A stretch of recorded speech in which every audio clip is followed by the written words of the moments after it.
Good morning. It's a little early, but I had to do this video. To me, it's so appropriate for the times. Um, I do look at Breitbart. I go on police1.com. I go on officer.com. I go on military.com. And there's there's Army, Marines, all that stuff. Because one question I asked everybody I knew was who still supports Trump? This was last year sometime. I just kept asking. I was just who's this before the pandemic? Who supports this guy? And it's those people. You have people who have a siege mentality. This idea that America's a white country. As one of them told me that democracy is soft and all this kind of stuff. It's those people. They don't want a peaceful society where problems get dealt with, problems are solved. They don't want that. They just want this caveman cowboy mentality. And if you talk too loud or if you jaywalk, police should be able to murder you. They should be able to grab you up and choke you to death or shoot you in the back 8 or 9 times. I had to learn that there is a class of people out here who they call it the warrior class, our warriors, our warrior class, that they think if you're a soldier and you're not committing war crimes, you're not doing your job. That's what you're dealing with. I had to learn all that. I was reading on Breitbart about take your misleading title. They said people at a soccer game were booing when the players kneeled. Now, this was in Texas, Frisco, Texas. Small town in Texas, never heard of. And it was Nashville playing against Texas. And people there booed. And I'm when I read it, I'm sitting there oh, maybe something's changing, That's Texas, dude. They're supposed to boo.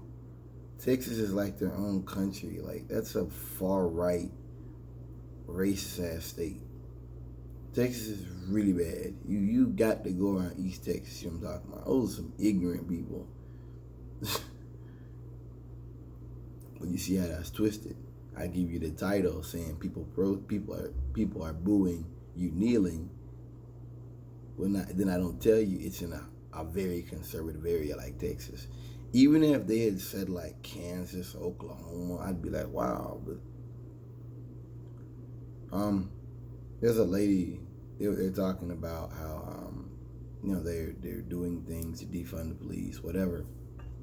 And they were talking about how you have people out here who are trying to skew what they're doing to say they're abolishing the police or they're getting rid of the police completely.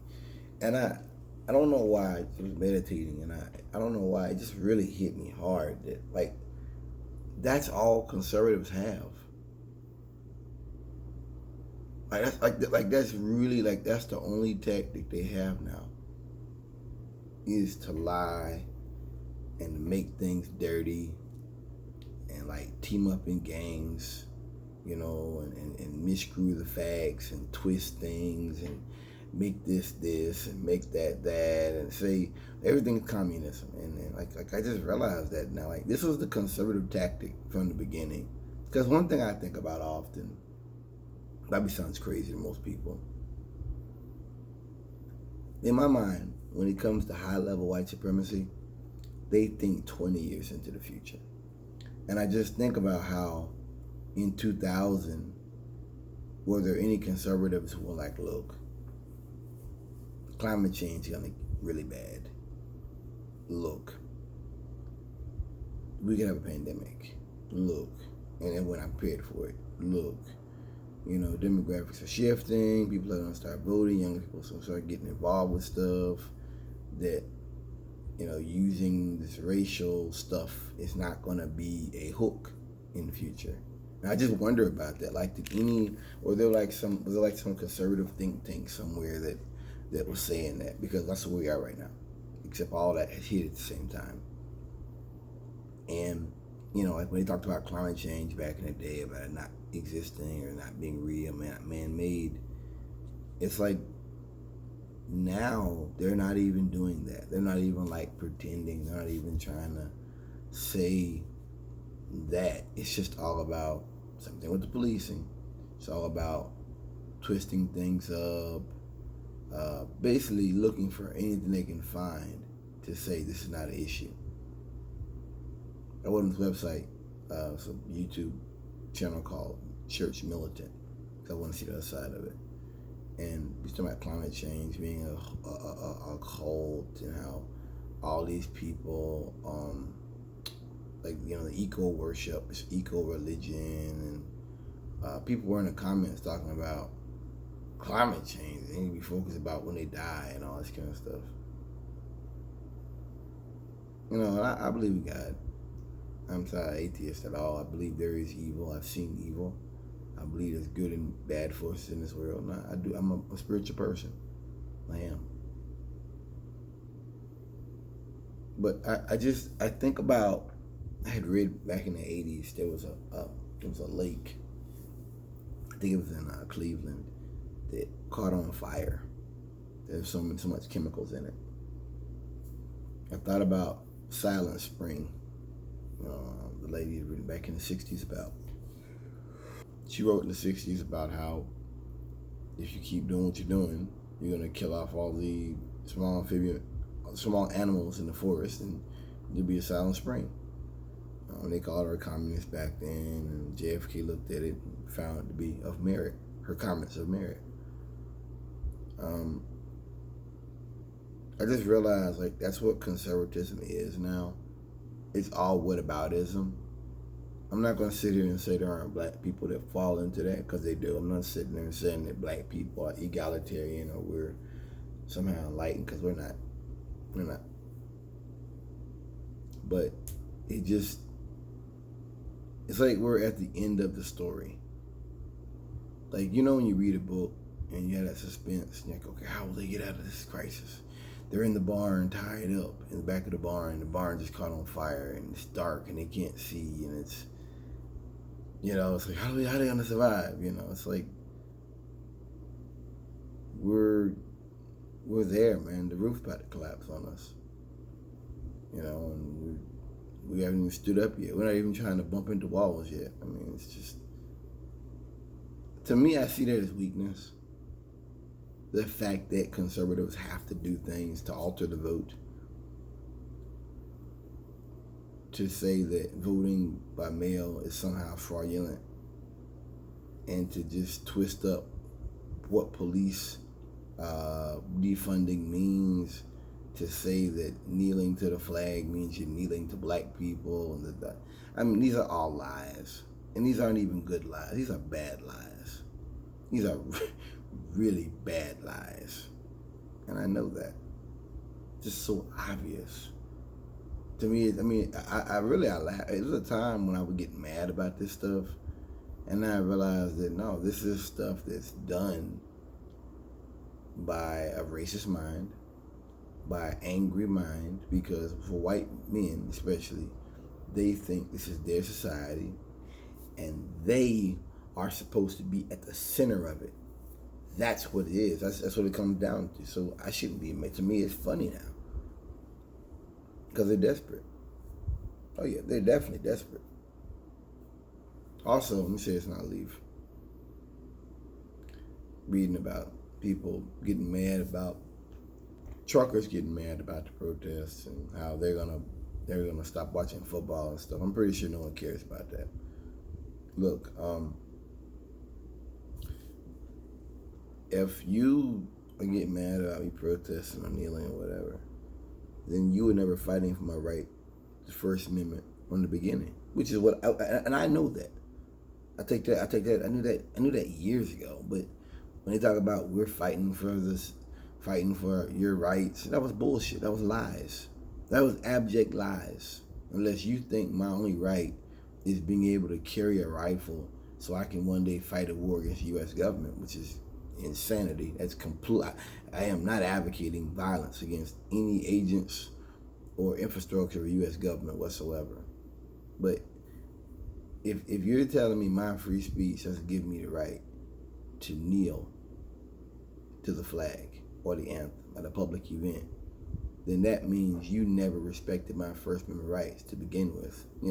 That basically, this is your use of that I'm fighting for the rights of our citizens. That's you use that kind of like Trump uses religion. Well, like when he had his lady up there talking, and he was talking about reopening churches and so on. Are you reopening churches? And they're like, I knew you'd say that, as in to say that the reporter hates God, when it was a legitimate question. Why are you reopening churches in a pandemic? Yeah, they're opening liquor stores and all that. I've said it before, because a lot of those stores, they sell food too. That's the only thing in the area, is they sell food. It's not like an ABC store. You're using that as more of this classist bullshit, in essence. There's nothing to it. But you know that they would ask you a question, and you can turn it into a class war thing. Because that's what you turn it into a class war. Yeah, that's how you function. You function off of, they hate God, and there's nothing to that. See, that idea in and of itself, that Trump does that, is dangerous. Even if Trump was a real Christian, I would still be telling you that is dangerous. That is very dangerous. Because to me, even if that guy's an atheist and Trump was really talking about doing something to help churches, which he's not, even if he was doing that, I don't have to support that. I don't have to support the Christian churches. That reporter doesn't have to support Christian churches. He doesn't have to support them. He doesn't have to support Jews, or he doesn't support any of that. It's not his duty, But the fact that Trump would make it about that, I'm opening churches, we should open churches, and then responding with venom when you ask why, that's a fundamentalist position. But he's talking, he's saying all this stuff. He's playing all this to angry white men. I'm sorry. Let's stay on subject. It's really those two are very similar. It's the same tactic. Constitution is a great document. You should read it. But I've always felt like those soldiers used that as propaganda. Like they were told that, they used that to feel some sense of accomplishment when you're fighting in countries who never attacked America, in wars for choice. They go on for 20 years or more. I've always thought that, and that's really kind of proven, isn't it? That's something that's really kind of been proven to me, that that's nonsense, man. You fight for empire. You fight for Halliburton.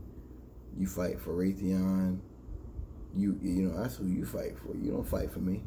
You fight for foreign interests. You fight for big money in this country, the military-industrial complex. And don't forget it. Remember, wars have nothing to do with me. You are destabilizing the world. You're not stable. You're destabilizing the world. And you've been doing that for a long time. These protests, I think they've been fermenting for a while. I think people don't like what the U.S. military does. I think that people don't like what our government does all over the world. I think you have a lot of that. That people who just feel like they're not being heard. They're not. There's an anger, there's a frustration there, and I understand it. And I think that if you hadn't had Trump, if you hadn't had certain elements playing racist tropes and stuff, you wouldn't have the protests, not the way you've had them. That people don't feel like they've been heard. They're not being listened to. Like the one in Baton Rouge, where the brother was talking to them. That's how people feel. You're not listening to us. You don't respect us, so we're not going to respect you. So you can call us a communist, you can call us godless, that's fine. But that doesn't take away from the major point. And that's going back to the whole siege mentality. You're not listening to the community. You don't respect the community. You go out of your way to disrespect people. And then you wonder why they don't respect you. And then you want to make it to where they hate the flag. And see, it's, to me, their responses are so extreme that it's almost laughable. Conservatives, it is. Like, you're watching the president. You watched him actually come out and openly say he slowed down testing for a pandemic because it made him look bad. He openly said this. He openly said that we can't make things too easy for people to vote, or you never Republican voted in again. He openly said this. He openly said this. So this is simply old white people supporting a man who wants to do things to make it harder for people to have their voice heard. That's why we're protesting. That's why we're out here. But like I said, I never believed all that stuff about the concept. I never believed anything about that military fighting. I never believed any of that stuff. I think that's a way to feel good about things that are done. It's a way to feel good about, but that's propaganda. And that's used in the book 1984. Conservatives like to make it out to where making folks wear masks, and that's 1984. No, 1984 was a perpetual war state. 1984 was increased militarization of the police. I remember that book. I got that on my Google Podcast. I got that on Kindle. I got that on Audible. I know about George Orwell. But this is conservatives twisting things, making things more extreme than they are. And I just realized, like, that's where the Republican Party, I'm going to end it on this, that's where they are now. That's where they are. To take things out of context, to twist things up, to say anyone kneeling against the flag hates this country. What did one of them cops say on Cedar Post? You're either Democrat or you're an American. I mean, that is the mindset of conservatives now.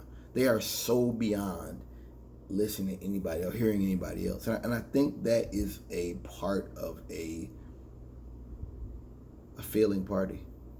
A party that sees the writing on the wall and knows their time is coming. That they're on borrowed time. Peace.